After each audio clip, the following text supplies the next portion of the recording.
this way, but your career is taking off fast. What's one dream role or genre that you love to, get a little dirty with next? Movie with Denzel. Why? Nah, I'm gonna ask why. I would love to do, I would love to play a counterpart because it was, that's all. I grew up, like a young Denzel. I always heard that. Like I had to tell people, look, my name Jay Will. I had to tell people that. But they knew that how much I admired. I admired this confidence, this soul, this spirit that he has, this grit, this not caring, this cool, is everything about it. He was my teacher. He was my ghost master teacher. I would always watch his movies before I would go to set. I would watch his scenes before I would go to set to seriously emulate that essence, to Hmm. even find that place in myself that I can pull from. But definitely Denzel. You are Black in the Green Room with me, your host, Keith Underwood. And this is your spot for real talk about entertainment with entertainers, creatives, and showbiz professionals. And I'm hanging out with actor and artist Jay Will, the multi-talented breakout star of Tulsa King, whose energy, music background, and on-screen charisma are turning him into one of the industry's most exciting new faces. Let's get into it. Jay, welcome to the room. Hey, glad to be in the room. Let's go ahead and do it. How you Yeah, doing? man, absolutely, absolutely. So Jay, what was young Jay like? Were you the quiet kid? Were you the class clown? What's up? What Yeah. kind of kid was Jay? It's funny. We had a card system in elementary school, middle school, where if you was good, the teacher wasn't, you had no problems, you would get the green card. Yellow card is you had to slow. The teacher said slow down, go get the yellow card. Red card if it got bad that day, and blue if you went to the principal. And to be honest with you, yellow was a good day for me. Yellow was one of my good days. I'm like, Lord, thank you. I was on yellow. But I figured out how to, use those things that, maybe got me in a little bit of trouble in school, class clown or too talkative, or I figured out a way to turn those into something that gave me some fruits back. And because ultimately I knew that I knew what my direction was, but I just had to have a little bit of delayed gratification use my powers towards something that again will bring me something that will show up beautiful in the end. But man, I'll tell you, man, growing up was great. I always love to look back and reflect back on those times for me. I know it got me here for sure. My music background started when in middle school, and I couldn't wait to just try to figure out, new ways to incorporate my part into, music for sure. And I took that as a channel or a source for me to put how I really was and who I really felt to be into that. So it was always artistic. My mother, she's an African dance teacher. I grew up doing that. Nice. Yeah, always in a dance circle, playing a djembe, and my father, barbershop, real entrepreneur. So it all turned out to be a cool hybrid for me. Right, right, right. We're here now, right? Hey. So Jay, what were some of the other things that you did growing up to kind of like shift your focus and get you off the yellow card? Yeah. Hey man, yeah, I just, it's funny. I always figured out a way to get myself out of a little bit of trouble when I needed it to. I did just enough. I had my fun, but it had to really back in when it got. You talking about calling mama? I'm gonna have to be like, hey, I'm gonna pay the petty car. But it was funny. Sports was a big thing for me. My father, football coach. I grew up playing football. I was the coach's son, so I always had this extra like rigor, you got to be better than everybody else, this pride. Right. I don't want them thinking I'm calling your son, and I get that. I understand that, but, I had to really think about it for myself. It was middle school when I was high school, my ninth grade year, when I said I wanted to put down the sports and seek something that was a little bit more beneficial to my consciousness and my awareness of, my human experience. And Mm. my teacher was like, you need to you gotta, as a discipline, they told me to go to theater class. Right.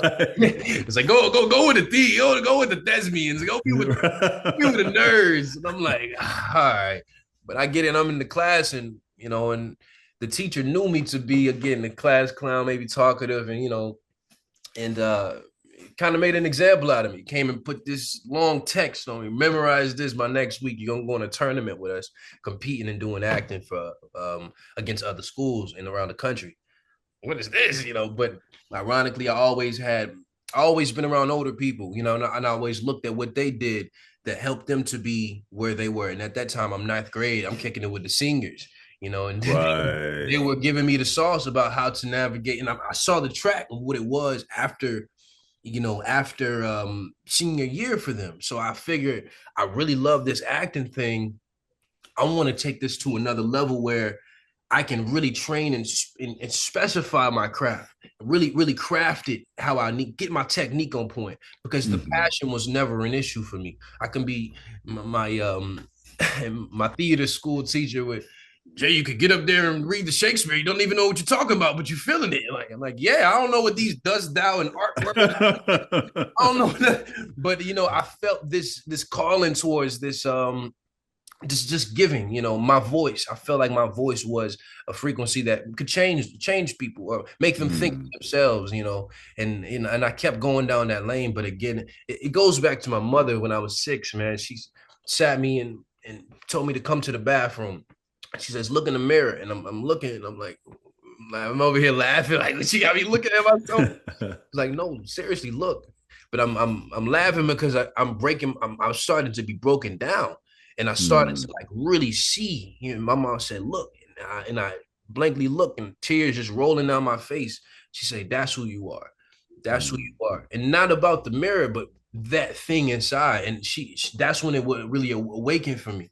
And I understood what she was teaching. And I applied that in my life. I'll never forget that moment. And I thank her to this day because of it. She's like, you remember that? I said, yeah, dude, that's an emotional tattoo. But yeah, it was really an ebb and flow going up and down in my life. I can go on all day, but again, I think these different pies of how people are brought into society. Maybe for me, my pie was, I was really Christian growing up, also sport background, family, love to be family and stay social, and kick it and, be black and, experience and laugh together. And all of these came and created a mesh of who I am today. And look, people go through things in life, and those things influence who they become as well. But again, it's how you turn that yellow card into a green card and get that thing going. But yeah. That's right. That's right. Yes, absolutely. So Jay, you trained at Juilliard. So what's one of your funniest or wildest memories that you have from those years that still makes you laugh today? Oh, man, it's crazy, man. That whole process for me was, it was such a color scheme. It wasn't just one tone. It was a whole like rainbow system for me.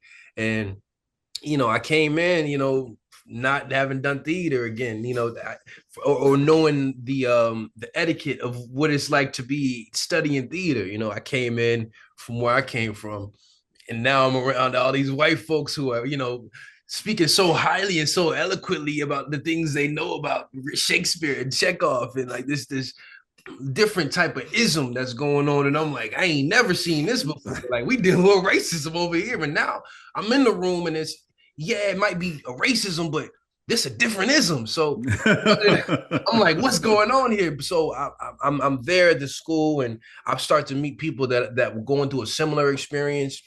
And I think that was the key for me. A lot of people have mixed emotions about going to Juilliard, to be honest. And especially the further you go back, the more mixy the emotions get. But for me, what helped is just finding one or two people that I feel like where I was connected to, or tethered to in a way that I could relate to, or I could talk to about certain things.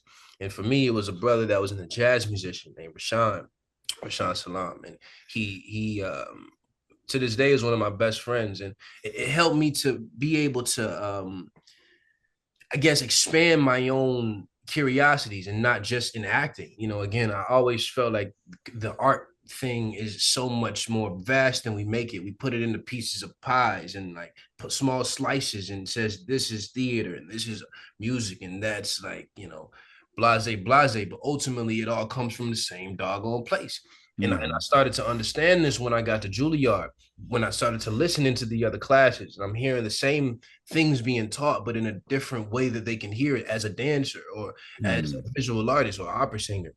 It was the same type of codes, different tools that was used to unlock those codes.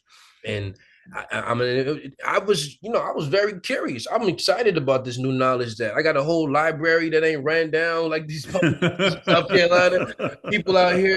I'm like, I got a practice room where I can sit in for hours and work on a piece or something, or these things are opening up to me. I felt like, wow, I get a chance to hone something. And this incubator that I'm in called college, I'm grateful for it. And look, I didn't think that I was going to be going to school for real. Like, I didn't have an academic type of record. I wasn't good at school. Like, the idea of, like, school, it's obedience, and I wasn't good at it. But once I got to a conservatory that taught uniqueness in the individual, and harnessing that's where I feel like my lane was. And a lot of Black folks get disserviced thinking that, going to school and being fit under an umbrella that was not reflected on they weren't thought about when this umbrella was being made. However, if we can customize that into our liking, because everybody's different, we get way more from it. And for me, I had to customize it to my liking. Think about it. I mean, a lot of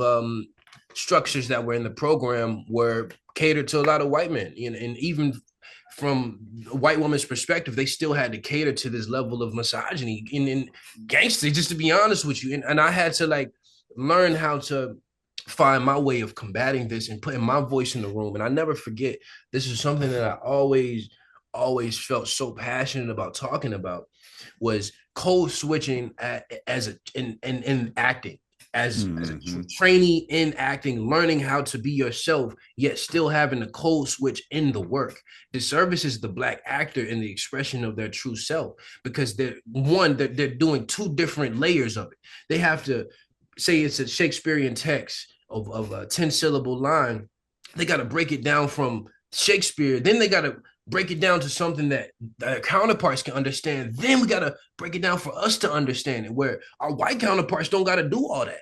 They can go from one translation because of the, I guess, systematic things that have been placed that makes us feel like we got to switch. Once I broke this myth for me, it changed the game. And it was my second year at Juilliard. I knew where I came from. I'm like, why am I talking like this? And it changed for me. My family, my mom, my dad, my whole family, about 13 folks came at Juilliard. My people pulled up to watch my show Macbeth, watch me play Macbeth at school. And I'm doing all this. I was saying it in a way that was socially accepted at Juilliard under this certain lens. Once I said, and my mom was like, my little brother was my little brother, his little snobby head. Even though he picked on me, he was like, man, you talking like, and I was like, talking like, you uppity. I'm like, whoa, but he was right, because it's for him. And if he can't understand it, what am I doing it for? These are my people. If they can't come from the country of South Carolina and come in this class and hear their son, their nephew, their cousin give this text, even if it's from this white man, and they can't understand it, then I'm not doing my job from what I feel like my purpose is. And again, everybody else's purpose shifts. Some people's goal, they need to be on Broadway performing for those crowds, only being in 1 out of 10. And that's their goal. That's their thing. In my own path, I feel like I needed to always go back to my people. Hence why I also didn't do theater, because I knew my people couldn't afford no theater ticket in New York. I knew that they can get a $5.99 subscription from Hulu or something, and they can watch, because they already got it, So again, I go on and on, but to me, I guess the individual purpose, me locking into that, helped me survive and also make Juilliard as abundantly an experience for me in my own journey. Like, I had to lock in, and because a lot of people come out hating acting, they hate it because of the ways that they were taught. Hence why school for me is such a unique thing, and it has to be done and catered to each person uniquely and as an individual as they are. Yeah. I mean, man, that sounds like it could be a TED talk or a special course all by itself, Oh you know? man, I'm writing a book on it. And I've been writing them since college. When I realized that I was going through, I would get up in a cold read and I'd be talking like how I'm talking now. As soon as I start reading the text, it becomes like I'm, James Earl Jones doing. You feel me? Like this ain't no, Desdemona. So I had to really just say, who am I? Get back into that mirror and say, and take the risk. I got speech classes that teach us how to have standard English, which is Mm. understandable because you got to know how to play styles. If you want to Hmm. be an actor, you got to know how to, and the standard English that they taught us, knowing how to hit those vowels, those consonants, those fricatives. Once we can get that at a core baseline, we can do anything we want to do. And that's Hmm. what I'm grateful for. I can be here in the hood and I can go to Broadway and play and something from Winter's Tale, Shakespeare. I can go there. And that's because the push and pull. And I don't think a lot of Black actors understood the push and pull. They gave our whole identity. We give our whole identity to it, where it becomes Hmm. a whole morph and it turns into something else, as opposed to go to the core of our own existence and our own being, where every answer is and every question is answered. Absolutely. So, fans, they love Tyson Mitchell on Tulsa King. So when did you first realize, oh, people are really rocking with this character? When was that moment for you? Oh man, I always, to be honest, it was this season, and season 3 in season 2 when I would be out in public and then folks, because again, this is my first role. This is my first like jab at some type of reoccurring season by season where the people can grow with the character. So I'm out with my friends and I go to the bathroom and at this social event, everybody's there. And I come back and my friends just me mugging. Like, I'm like, what's going on? Y'all good? Folks came over here talking about, ain't that dude from that show? And like, yeah, it was like, why he dressing like that? He's supposed to have a suit on. He's supposed to be with a gold chain. I'm like, they were so caught up into the story that they didn't separate the two. Again, they didn't compartmentalize story from real life. And look, I've been growing to really like it. Tyson, my character, did a lot of questionable things this season. And I received a lot of interested feedback from Hmm. people, my DMs, people on the regular, the streets, is people just talking to me like, and it's interesting that you get so in it and you get so devoted to it where the illusion is so keen. It becomes Hmm. it becomes it, and we got to be careful for that, the gullibleness, that we have. But I enjoy it as the artist. The artist in me really enjoys being able to be the magician, and walk in. This is what I always wanted. It's what I played in the backyard with my cousins when we had sticks for guns and cops and robbers. It's the same thing. That shared Right. purpose, you know what I'm saying? Yeah, yeah, yeah. How much of you do you put into Tyson? I know we were talking about earlier with Shakespearean works and still trying to remain true to yourself, but how much do you put of yourself into Tyson? Man, it's almost like I'm giving out the secrets as a magician. I feel like I'm like giving you the secret. But there's so many different ways. But since, for the sake of it, I feel like there maybe be my own experience, two types of actors. You got those who transformative actors, which is what I was taught in Hmm. college, how to inhibit this, into how to become this thing. And then there's this other actor where, you take an extension of yourself in the circumstances of it and heighten it. And it's you, but it's heightened to like the 10th degree. And to be honest, this is a hybrid between both for me. And I get to play some scenes. It's funny. It's all me, even in the transformative stuff. And every actor can say it because it's just a different crayon in the pack of colors that we all got. You know, you can, I definitely would say it's an extension of me for sure. But I don't know, man. I don't know. I'm in it. I'm in it. So it's hard for me to see it from, ask me in 5 years, we got our third spinoff or whatever, what I'm saying? And I'm like, well, I don't know. But it's a Yeah, difficult question for me, to be honest. yeah. Do you watch the show? I did every season except this one. I did. I didn't watch it this season. I just felt like I wanted just to wait around. I used to my first season. I would be on the remote watching it myself. Oh my goodness. Second season, the same thing. But now I'm really devoted to the work. I'm really devoted to really making the work the best. I think this work, season 4, what I'm doing as an actor, as an artist, is the furthest from what I've done before. I'm really taking a lot of risk, putting my own creative interpretation in it, along with heightening what the writers already give to me. Yeah. And it's crazy, man, because just your reaction alone, to seeing yourself on TV that first season and wilding out. And it's Sylvester Stallone. I mean, what's that 1-2 punch like? It's crazy because he almost became like a serious mentor to me. As the time went on. I mean, to be honest, he did. The first season, I'm in the car with him every day. So when he off work, I'm off work. Hmm. Second season, he wanted to give me a little bit more responsibility, but I was still working with him, in the car. Third season, it became even more, but it's always this. He can go into different pockets of like, give me fatherly advice, financial advice, friend advice, women advice. Then he can go to this other one and just be like, yo, when you acting, don't move your head so much. Look him with your eyes and stay there. So there's this Mm. whole plethora of he's I'm really really grateful that I had the opportunity to even have this, and I didn't even go into it with such a need. I didn't go Hmm. in it just so thirsty. I went into it knowing that I had something to bring to this just as much as everybody else did. And I think that I'm grateful that everybody is treating me as such. I'm getting an opportunity to have my music on the show this last season. It's Hmm. becoming a whole thing for me, and I'm becoming my who I am as an artist through the show. And it's as different layers of the flower unravel itself, the same way that I'm unraveling myself. Yeah. What does that growth feel like through the show? Having that kind of as a funnel for your creativity. It feels great. It feels like I got a job. It feels like I got a job.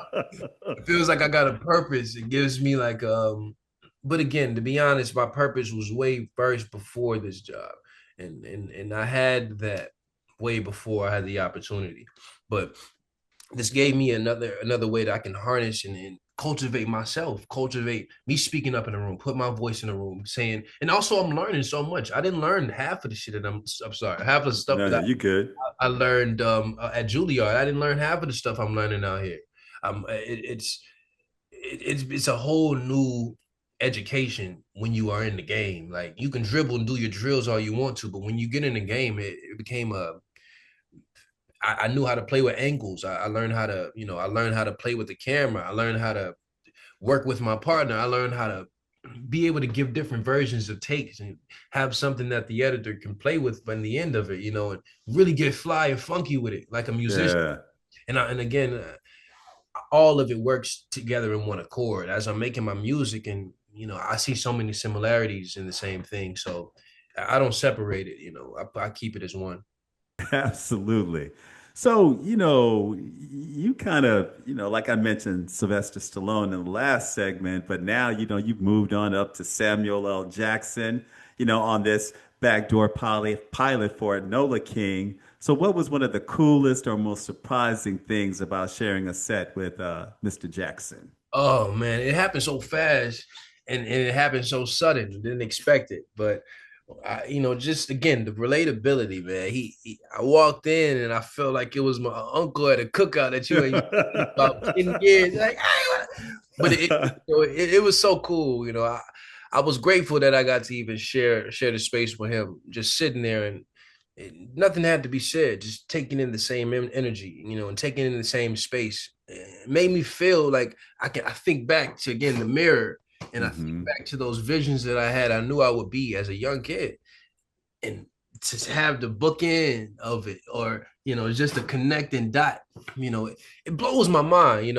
There was no like crazy moment that happened other than my own inner implosions of just excitement of like, yo, this is Yeah. because again, 5 years ago I wouldn't even I was still figuring out how, Yeah. now I'm and now it's now. And it's a big thing. So I'm hoping that they give me more of an opportunity to work with him as time goes on, and even not in this project, I definitely felt like him and I got we can have some real cool stuff given to the world for sure. Yeah, that's good, man. How are your parents reacting to all of this? Oh man, it's my mom's biggest dream. My Yeah. mom is like, she doesn't go without saying how grateful she is. And I'm so thankful that I can even give her something to be proud of.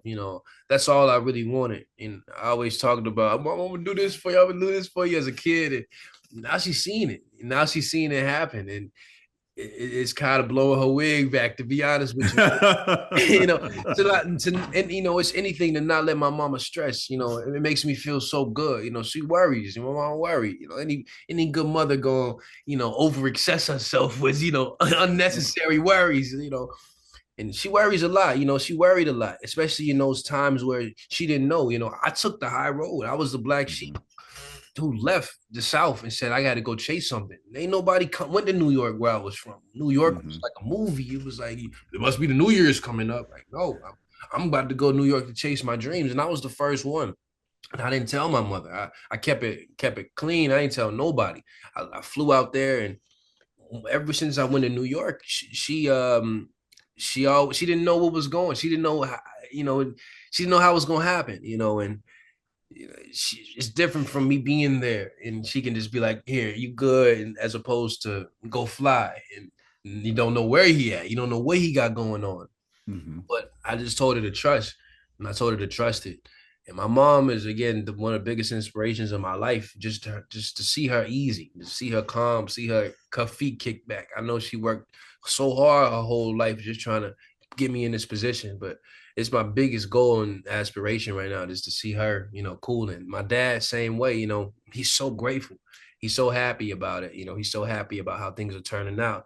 And they didn't even they believe me. I'm this nerdy kid, deciding he want to do, speech and debate, acting and stuff. What's going on? Like, Right. but they trusted me, and my grandmother, I give her a lot of love with it too, because she raised me the first few years of my life, planted a lot of those early seeds in me, giving me the Mhm. wisdom, giving me the relatability, making me feel seen, always cooking for me. you know, I feel like all of these units have a lot to do with each other. I'm grateful for it. My papa, everybody, whole family. It takes a tribe. And I knew I would say this today. It's so funny. I knew I would say this today, but it really does take a whole village. It takes a whole plethora. And I got so much that I can, so many thank you cards that's gonna be sent out when I get my first Oscar. That ain't gonna be nobody in the industry. It's gonna be people that I came up with and be like, dang, I didn't know he remembered me. But Hmm. you on my Hall of Fame. Yeah. It's my own personal thing. So yeah. Yeah, I love that, man, and not forgetting where you came from and the people that contributed to your success, whether they know it or not. Facts. Yeah, absolutely. Man, so I was watching an interview with you and Sylvester Stallone, and he said that he knew from your audition that you already have the part. But did you feel it? Did you know it? I knew it for sure. I knew it for sure. I had to just walk the path. Preparation do a thing of building that confidence, man. I got to be honest. I was so prepared for the audition. I was so prepared to even be in Stallone's face, and get his energy and know how to, of course, the movies ain't got nothing to do with people in real life, but Right. just getting his essence and watching, like a football player, watching film study, watching, how he moves and how he walks, and what's the common thread. It's a big thing for me. I remember when I went to that audition, I just kind of knew it. I met the other guy who was up for the part, and him and I had a cool conversation. But he flew me out to Florida, and I just called my mother before the audition. I said, I'm about to get in, I'm about to do it. I know it's. I just want to let you know it's done. It's done. I got it, Okay. and Love that, man. yeah, because some things some things you know. Yeah. That's why I be saying no a lot. I say no to a Hmm. lot of things because there's certain things that I just already know. Yeah. You mentioned earlier your music background, and now you've got a song, or more than one song, right? Or just one? I got one song on this season. On this Yeah, season. you got one song in there now. So, what has like your music and your career in music? What has it taught you about acting? that you gotta be messy. You gotta sometimes I go in and record a song and I'll like just go all the way, I'll just hit record, I'll just go all the way through. And I'll just hear what happens and just let it reveal itself, as opposed to like, oh, that's a good one. And spending 10, 15 hours just trying to find a hook. When I can just Right. freestyle and I can do another freestyle all the way. And out of those three, it's gonna be something in there. And I can just Mhm. trust it. What music taught me what taught me about acting is the same thing that life and life taught me about everything else. Is you take one step and the next step will appear. You take that step and it's just about that trust. Once I got into there's a lot of technical things that helps an actor out, like memorization and all of those things, but the core of it that I noticed that can't be taught is that confidence, is the level of, Mm. and preparation has a lot to do with it. It becomes like it becomes a effect of the cause. Me staying prepared in those cases helped me to be so confident. So as I do my music, I think about the acting, and I think about how raw I have to be, and I can't second guess myself. Because Mhm. those second and third guesses are the ones that like get you in that loop. I punch in one bar and I go to the next bar and I go to the next bar and that's next bar, and it all starts to fill itself in. Sometimes I'll write my songs and I'll write through, but be honest with you, I don't even write anymore because it's I know what I'm already gonna say, and by the time I try to put a pen to the pad, I done lost it. If I Mhm. go in and I just hit the record and I'll just bar by bar and I fill in the blanks. It's the same thing as an actor. It's if I go beat by beat, moment by moment, and I stay connected to the moment that I'm in and stay connected to my partner. I feel that I feel it feel itself in and it goes forward. And by the end of it, you got a whole story, a whole arc. It's getting so devoted and so into the craft where you are the conduit. You're not even the vessel, but you're the conduit. You become this, you make space for something to come in and become itself. Same thing I do with my music, same thing I do in life, or at least I try to, and it's letting the pieces fall in place, but staying as prepared as you can because it builds the confidence for you to walk. Mhm. How did the idea of even using your music in the show, how did that come up? Did you present it or did the producers come to you? I had to hunt that one down. I had to go get that myself. It don't work like that, man. It's funny because I wanted it first season. I was like, I love to get. Somebody said it to me just as like a joke. I'm like, I think it was Ron. Ron was like, you should get your music on the show. I'm like, man, that would be crazy. And I started think about it, and seeing it, and it started to feel emotions that came with seeing it. I'm like, yo, it's actually real. I just ain't did it yet. So now I got to Right. do it in the physical now. So I started to text some people and ask around, and there's this app called Untitled that I'm so grateful for, where you can create demo projects, working albums, where you can change the title, you can make it live, you can put as many songs as you want, and then you can send it to other people. And as you put songs on it, they get the updates. And I sent this to the couple music supervisors for Tulsa King, and they saw me working. I'm called at 9 o'clock in the morning. I'm at the studio. They seeing new live updates put on it at 6 a.m. Right before I go to set. This duality and push and pull helped me to help them to see, I guess, that I was serious about it. I'll have a lot more musical opportunities in this season that we're working on, season 4, where it'll be way more hands on. And I'm excited. Yeah, I'm very excited because it's all starting to blend for me. Like Kanye, he do all of it. Music, the Right. clothes, the everything. It's no difference. And it's no difference in none of it. So, and I feel like that's a good example that I'm speaking of this level of non-compartmentalization when it comes to the craft and the source. Absolutely. So, I'm gonna ask you, we've been talking about music, so I'm gonna keep rolling with that. So if Tyson Mitchell, if he had a theme song that was produced by you, what would it sound like? Oh, nah, look, it would definitely be given Jay-Z, allow me to reintroduce myself type of vibe, real boss, real Rick Ross, royal, champagne with a cigar, sitting back, real boss made mode, it's got the fillings, horns, real horns, brass, trumpets, luxury, Right, right, So right. yeah, it's cool, man. It's cool. I love that I'm able to even think about stuff like that because again, it helps me influence the character I play. I actually listen to songs. I make a playlist for each character.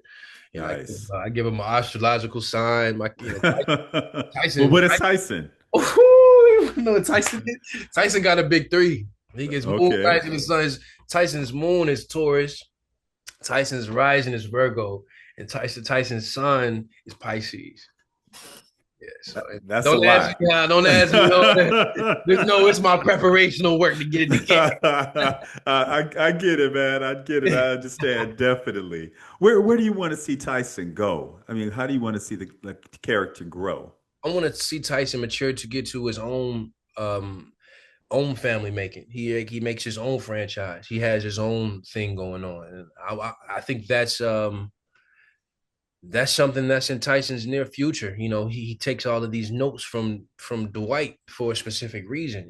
He sees himself get into some type of boss, being some type of high level ranking top floor flight, security of the world, Craig. I'm like, Yeah. that's where I see it, and it's exciting to see again a black character, in this world thriving, Right. making his own decisions, putting his own voice in the room and being heard by his counterparts. So that's where I see it. I see it being real boss made. Okay, I'm gonna go there. I'm gonna go there, man. Let's do it. What would a Tyson Mitchell spinoff look like? Atlanta King. I'm kidding. Nah. It's gotta be so cool. I already see it. If I saw it in my head, it would have something to do with, some type of related, kin folk to Sammy, kin folk to him. And maybe, I don't know. And look, nobody told me this at all. This is just own fandom. But maybe Tyson's father is cousins with bruh, and that's his. Grew up together, and Tyson been trying to keep his father been trying to keep him away from Tyson because he knew that it was in that lifestyle too. But it so happened to happen. But maybe that might be two on the dot. Maybe it might be like what are the chances? But I definitely see it. Working right as either a right hand man to some to Big Sam or having his own thing going on, but either way I can see it being something we ain't never seen before. Dude, I mean, and I don't know if you see it this way, but your career is taking off fast. What's one dream role or genre that you love to, get a little dirty with next? Movie with Denzel. Why? Nah, I'm gonna ask why. I would love to play a counterpart because it was, that's all, I grew up, like a young Denzel, I heard that, like I had to tell people, look, my name Jay Will, I had to tell people that, but they knew that how much I admired, I admire this confidence, this soul, this spirit that he has, this grit, this not caring, this cool, is everything about it. He was my teacher. He was my ghost master teacher. I would always watch his movies before I would go to set. I would watch his scenes before I would go to set to seriously emulate that essence, to even find that place in myself that I can pull from. But definitely Denzel. That's the first thing that came up in my head. But I want to do some sports movies, football, basketball, boxing, and I definitely got to give me a love movie in. I want to do a big lover boy, love and basketball, Yeah. type of mood. I really we need to see that. I think we need to see two black people on screen loving each other over the top from the beginning to the end, no matter what. And we ain't. I mean, we'll name a movie. In my time, I can't think of one that ain't. It comes with its own type of. They got to make their cuts in certain type of terms that's structurally in this American film system, and I want to just change that. I want to switch it up and simply I want to see two Black people love each other on screen, and I want to play that, and I think that's something we deserve to see. And I would also like to do, I would like to flip and do movies that we thought were only supposed to be made for white people and play that. Streetcar Named Desire. I like to get my jab at that. I feel like I got my own perspective that can switch up the whole thing and like I know I'll be like, dang, like I feel how he reacted on that, but it's a different way in. So, a lot of it, but right now I love movie, and it's a sports movie, and I know that Denzel gonna come his own way. Yeah. Absolutely. He's a good mentor, man. So yeah, I can see that happening for you. So Jay Will, where can everybody find you on social media? You can find me on social media at jwill9 on Instagram, everywhere, and YouTube, Jay Will. All right, Jay Will, man, thank you so much for joining me on Black in the Green Room, man. I just appreciate, like I said, you're a real level dude, but you come with a lot of knowledge, experience, and talent, man. So I appreciate your time. Thank you so much for sharing that with me. Be sure to follow me, Keith Underwood, at Mr. Keith L. Underwood on IG. You can also follow me on FB at Keith L. Underwood. And you gotta follow Black in the Green Room at Black in the Green Room across all platforms. Until next time, this has been Black in the Green Room.